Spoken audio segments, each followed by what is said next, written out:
Hello friend, welcome to cine wood hub one channel. आज हम बात करेंगे मोहरा वर्ष 1994 की हिंदी भाषा की राजीव राय द्वारा निर्देशित एक्शन थ्रिलर फिल्म है। फिल्म की मुख्य भूमिकाओं में अक्षय कुमार, नसीरुद्दीन शाह, सुनील शेट्टी एवं रवीना टंडन के साथ सह अभिनेताओं में सदाशिव अमरापुरकर, परेश रावल, रजा मुराद एवं गुलशन ग्रोवर आदि सम्मिलित हैं। फिल्म वर्ष 1994 की दूसरी सबसे ज्यादा व्यावसायिक रूप से सफलता अर्जित करने वाली फिल्म थी। अभिनेता अक्षय कुमार, सुनील शेट्टी और परेश रावल की यह एक साथ पहली फिल्म है। उनकी लोकप्रिय तिकड़ी को कई सफल फिल्मों में दोहराया गया। फिल्म की मुख्य अभिनेत्री के लिए पहले दिव्या भारती को अनुबंध किया जाना था, लेकिन उनकी असमय मौत के पश्चात ये भूमिका रवीना टंडन को सौंपी गई और फिल्म के लोकप्रिय संगीत तू चीज बड़ी है मस्त मस्त गीत के बाद वह मस्त मस्त गर्ल के उपनाम से मशहूर भी हुई।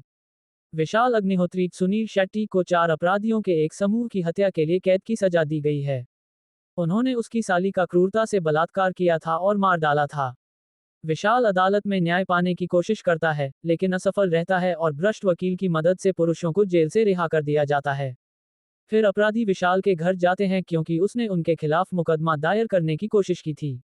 चारों अपराधी विशाल की पत्नी प्रिया पूनम झावर से बलात्कार करने की कोशिश करते हैं, लेकिन वह खुद को एक चाकू से मार लेती है। इस सब से नाराज विशाल इस मामले को अपने हाथों में लेने का फैसला करता है और चारों अपराधियों की हत्या कर देता है। इस अपराध के लिए उसे जेल में सजा सुनाई जाती है। जब पत्रकार रोमा सिंह, रवीना टंडन एक रिपोर्ट लिखने के लिए जेल जाती हैं, तो कुछ कैदी उससे बलात्कार करने की कोशिश करते हैं। इसे देखकर विशाल को अपनी दुर्भाग्य की याद आती है और वह हस्तक्षेप करता है और रोमा को बचाता है। रोमा विशाल की कहानी सुनती है और उसे जेल से मुक्त करने में मदद करने का फैसला करती है। अंधे व्यवसायी श्री जिंदल नसीरुद्दीन शाह द्वारा ये सब सुन लिया जाता है। वह विशाल को हिटमैन के रूप में भर्ती करने की कोशिश करते हैं। वह चाहते हैं कि विशाल शहर में कुछ असामाजिक तत्वों को मार डालें। मुख्य रूप से 2 शक्तिशाली नशीली दवाओं के व्यापारी जिब्रान, रजा मुराद और टायसन गुलशन ग्रोवर और उनके लिए काम करने वाले सभी लोग। श्री जिंदल विशाल को बताते हैं कि इन नशीली दवाओं के मालिक सड़कों पर दवाएं लाने और स्थानीय लोगों को भ्रष्ट करके उन 4 लोगों के समूह की तरह लोगों को बनाने के लिए जिम्मेदार हैं। विशाल पहले इनकार करता है क्योंकि वह अभी जेल से बाहर निकला है और अब सामान्य जीवन जीना चाहता है। हालांकि अपने घर में जब वह अकेले दिन बिताता है तो उसे अपनी परिवार के हथियारों की याद आती है। फिर वह जिंदल के लिए काम करने के लिए सहमत होता है। इंस्पेक्टर साहू परेश रावल बहुत लालची है और जिब्रान के लिए एक सूचनार्थी बन जाता है। वह पैसे के बदले में जिब्रान को पुलिस विभाग के सभी आंतरिक मामलों का खुलासा करता है। पुलिस इंस्पेक्टर अमर सक्सेना अक्षय कुमार दवा व्यापार संदिग्धों को पकड़ने की कोशिश कर रहा है। वह विशाल की रिहाई के बारे में नाखुश है।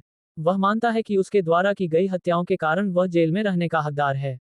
चीजें और भी जटिल हो जाती हैं जब अमर को जहर व्यापार में शामिल अपराधियों के अधिकांश हत्या दृश्यों में विशाल मिलता है। विशाल हत्या पर हत्या किए जाता है, जब तक वह महसूस नहीं करता कि आयुक्त सदाशिव अमरापुरकर भी सोचता है कि अज्ञात हत्यारा पुलिस की तुलना में समाज की अधिक मदद कर रहा है। विशाल आयुक्त को मारने से इनकार कर देता है। इस प्रकार वह अपने मालिक जिंदल को गुस्सा दिला देता है। विशाल तब महसूस करता है कि जिंदल अंधे नहीं है और असली खलनायक वही है। वह उसे मोहरा की तरह इस्तेमाल कर रहे थे। जिंदल विशाल को बताता है कि जिब्रान और टायसन उसके प्रतिद्वंद्वियों थे। उसने ये भी स्वीकार किया कि उसने सच्चाई को छुपाने के लिए अपनी पत्नी पूजा, प्रिया तेंदुलकर और इंस्पेक्टर करण सक्सेना, जो अमर के पिता थे, की हत्या कर दी थी। फिर पुलिस से बचने के लिए अंधेपन का नाटक किया। हमारा वीडियो पसंद आया तो लाइक करे, शेयर करे और सब्सक्राइब जरूर कर दीजिए।